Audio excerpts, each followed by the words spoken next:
Hey everyone, welcome to the Path to Purpose podcast. My name is Kieran Williams, and today I'm going to be talking to you about saying yes to opportunities. And the reason I'm talking about this with you today is because while I was traveling last year, I realized how powerful it is to start saying yes to things. And actually, this dates back to the middle of 2022 when I actually set off on my travels around Europe. Because it was such a big thing that I was doing, packing up, leaving home, selling everything I owned, I felt like I had a strike of inspiration because I really wanted to make it work. So the number one thing I said to myself that I would do is say yes to opportunities. And what I mean by that is that sometimes when we get given opportunities, we don't always see them as necessarily being an opportunity, or it might not line up exactly with what our goals are, but it could have some kind of benefit at the end of it. And the craziest thing is that when I told myself I would actually start saying yes to opportunities, I realized that I actually had opportunities that started to come up. They were presenting themselves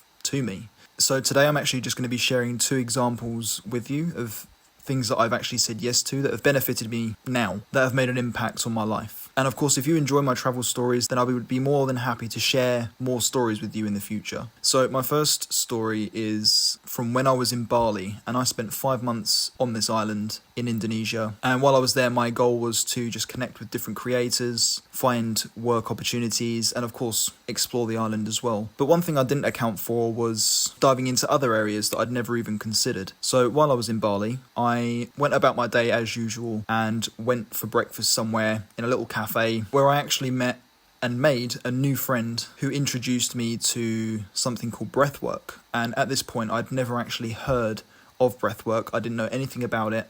I didn't know how it worked. I didn't know anything at all remotely about it. So for me, it was something completely new. So anyway, I was actually suggested, after having conversation with this guy that I met in this cafe, to go and attend a breathwork session to basically see how I feel about the experience. And it was also something that was meant to help with stress and anything else, any troubles that you have. It's a very good way to relax. So I decided to go up to this breathwork place in Bali and just check it out, because why not? And I got there, and I remember getting to this place, and I actually got a Gojek, which is the equivalent of Uber, but instead of a car, you're on a bike. I got it to this place in the middle of a rice field. At first, I actually kind of thought it was the wrong address, because I just pulled up to this place and it was like it was in the middle of nowhere. So I had got off the bike and just kind of looked around, and I saw there was like this bamboo style hut just in the middle of the field, just in the middle of nowhere. So as I was about to go inside, a girl pulled up on a bike, and I got talking to her about the breathwork, and I was asking her questions about it, and later found out that she was actually one of the instructors that teach breathwork, that guide breathwork. And the greatest thing about this is, after we were talking for about half an hour, she actually offered me a card to go in for a free session. I was thinking that I was going to have to pay for this session, but luck had it in my favour. I was actually able to have a free session for like a one-time use. And I remember her actually saying that it was lucky that she had one left, because she thought she gave them all out. That was kind of my incentive to just go for it. And I think the following Monday, so it was only about 4 days after I'd went to this breathwork place to inquire about it, that 4 days later I actually went in and had the experience. And actually it was a really unique experience. Breathwork has 2 different ways, I believe, that you can do things, or there's 2 ways that I know of. One of them is that you can do group sessions. So you're in a group with around 10 to 12 other people. And then you also have solo sessions, so where it's just you and the instructor. But this one that I was in was actually a group session. We all kind of only just met each other for the first time, and we all kind of introduced ourselves, and it was all about sort of releasing any tension and anything that we might have been holding on to. So it was quite an open discussion. But the interesting thing about it is that during the breath work, you go into like a deep state of relaxation. And I remember being in this relaxation, like once we were eventually in it, you kind of work up to it using your breath, hence the name breath work. And I remember waking up and thinking, that was really quick. Like, it doesn't feel like I was doing it for long, but they said it was around half an hour that we were doing it for. It genuinely felt like around, I don't know, like 20 seconds. It was really crazy because I think different people have different experiences while they do it. But for me, I had a lot of, not dreams, but I guess you could call them dreams. And I had a lot of visual things going on in my head. So that was quite interesting. And I mean, some people, when they do it, they've been known to have cramps, like their hands get cramped, and they also sweat a lot. And there's lots of different things that can happen when you do breath work, because it's your body's reaction to the process of relaxing, completely relaxing everything in your body. So the reason it was really great for me to do this is because it opened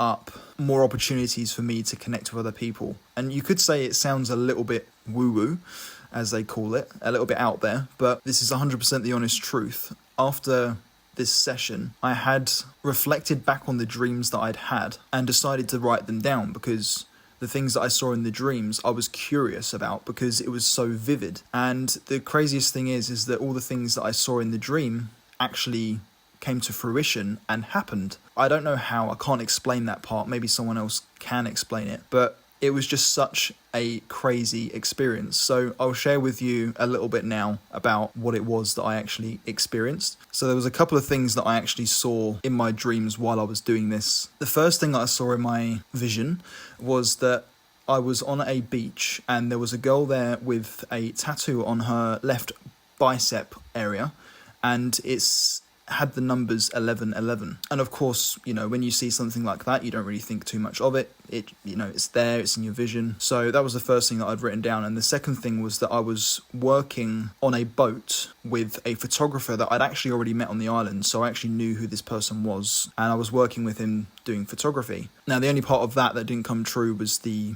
fact that I was in a boat and I was apparently in Greenland or something in the boat, because it was like there was lots of icebergs. But yeah, so that part didn't happen, but the part where I worked with that photographer did happen, and it happened a few times. So it was really funny because it actually happened around a week after I'd done the breathwork session. I'd actually received contact from this photographer, and he reached out to me, and we ended up doing a few shoots with our cameras around Bali. And then the second one I was actually thinking about a lot after that, because I thought it was really strange that the first one happened, and I was thinking, oh, maybe I'm just thinking too much into it, maybe it was just coincidence that I ended up working with this guy just spontaneously.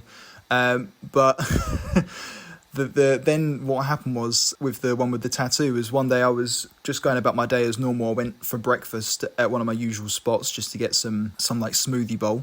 And on this particular day, it was very, very humid in Bali. So for those of you that don't know, Bali gets really humid in the rainy season. So between sort of like October and March, it gets really humid. I remember being there on this particular day and I felt really uncomfortable. So I just had to go somewhere different that was inside with air conditioning or something so I could actually focus, because I often used to take my laptop with me to do some work. And I just chose this absolutely random place I've never been to before. It wasn't far from somewhere else that I'd already been, so I knew that it was in an area that I knew. And so I just went there, saw online that they had an air-conditioned room, and when I went inside to go and sit down at the table, I ordered my food, and I was in this room and there was only one other person in there, this girl who was on another table. So I went in there, ordered my food and everything, I sat down, and the first thing I noticed when I looked up after I'd ordered my food was the girl who had the tattoos. And the first thing I saw was her left arm, because her left arm was facing my direction,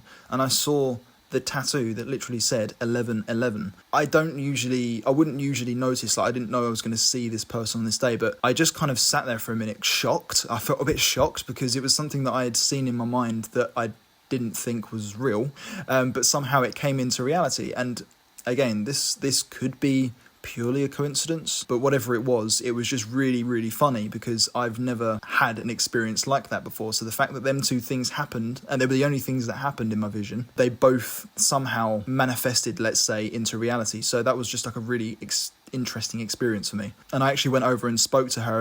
I felt like I had to speak to her because I thought, well, maybe like what the tattoo means, which was something that my friend suggested to ask. My friend Jess, who I travelled to Bali with, she said, oh, you should ask her like what her tattoo means. So I did, and later found out that she was also a photographer, which was also a coincidence as well. She was a photographer. I was also travelling Bali, and then now we're friends as well. So it's again like one of those things where you don't really know why it happens. You don't know if there's actually a meaning behind why it happens. But the fact that it did happen was the crazy part. So that was just a really interesting experience. And the reason I'm sharing this part about saying yes to opportunities is because I would never have had this absolutely crazy experience if I didn't just say yes to going to breathwork by this guy that I met in a cafe on a random morning. This guy that I'm referring to is also a close friend of mine now as well. So it's really great that just by saying yes, you can develop friendships, you can create new opportunities, and you can have experiences that you never thought you would ever have. Because I could have simply been not interested, and I would have not had any of that experience, and I wouldn't have been curious about learning more about it today. I did start to do more breathwork sessions, and I ended up meeting more people as well that were involved in breathwork. And yeah, the story goes on. Maybe it is a story for another day because a lot happened in Bali. So that was the first one. And just moving on now to the second example that I was going to share with you, actually skips along a little bit after Bali. I went to Kuala Lumpur in Malaysia. I went there for 2 months. I had started a YouTube channel before I started traveling out of the UK. So it was something that I was carrying with me all across Europe, all the way through till I got to Bali, and then of course past Bali while I was traveling in Asia. But it wasn't until I got to Kuala Lumpur that I was completely dedicating my time to the vlogging and just being fully immersed for creating content to post on YouTube, because it was something I was passionate about. And it was a coincidence that I was there in Kuala Lumpur during Ramadan. So the fact that I was there during Ramadan allowed me to create vlogs on things that I didn't actually think I would originally be able to create vlogs on. And I actually attended the Eid festivities, which is like the end of Ramadan festivities, where they go into their families' houses and they celebrate the end of Ramadan by having a big feast. And because of my YouTube channel, I was actually invited to go to an open house to vlog and be immersed and actually dress up and wear the clothing that they wear for Ramadan and just be fully immersed with their family. So they brought me in as like a part of their family. The only reason I had this opportunity come up is because I was contacted on my Instagram and asked if I would be interested in doing it, to which I said yes. And it was something that I was almost not going to say yes to because I hadn't planned for it and I didn't really know how I felt about doing something that was a little bit out of my comfort zone. And I will talk more about getting out of your comfort zone in future podcasts as well. But because I did say yes, and although I was a bit nervous about the idea of doing something that was different from what I'm used to, it really did give me the opportunity to connect with new people and immerse myself in a culture that is truly beautiful to be a part of. It really is. And when I got there, they were so welcoming. They treat you like family, and they were actually grateful to have me as part of their experience as well. For them, they were happy to have me be there with them and celebrate with them. So there was equal gratitude between us. And actually, this ended up being probably one of the best decisions I made in Kuala Lumpur. This ended up being one of the best days I had. And that was all because, again, that I said yes. It just goes to prove that the power of saying yes to opportunities can open up doors in your life that you didn't realise were there, or that you didn't realise would contribute to your goals and your dreams. And how it's benefited me today is that I'm still constantly saying yes to new opportunities. I'm focusing my time on being open to new ideas and new ways of creating, and I'm just fully immersing myself in the process and just seeing what life throws at me, basically. The reason, again, that I'm sharing this is because I want to try and inspire you guys to say yes to opportunities as well.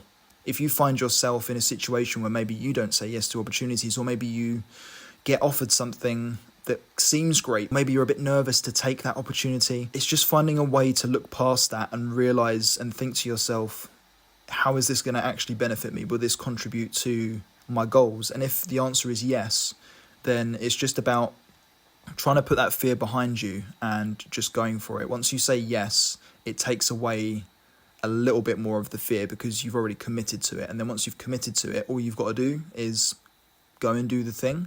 And then when you get there, you realise that, oh, hang on a minute, I was worrying for nothing. Everything's great. I'm having the best time of my life and I don't regret a single thing. And that's every time I've had an experience like that. Every time I've said yes, I've never had a bad experience. And the reason for that is because we make it up in our heads. A lot of the time, fear is just made up. It never really happens because it's just like thinking into the future. Like, you can't predict what's going to happen, but we so often we predict that bad things are going to happen. We never predict the good things that are going to happen. So it's just about trying to shift that mindset. And that's one thing that really taught me this, was the actual experiences and just putting myself out there.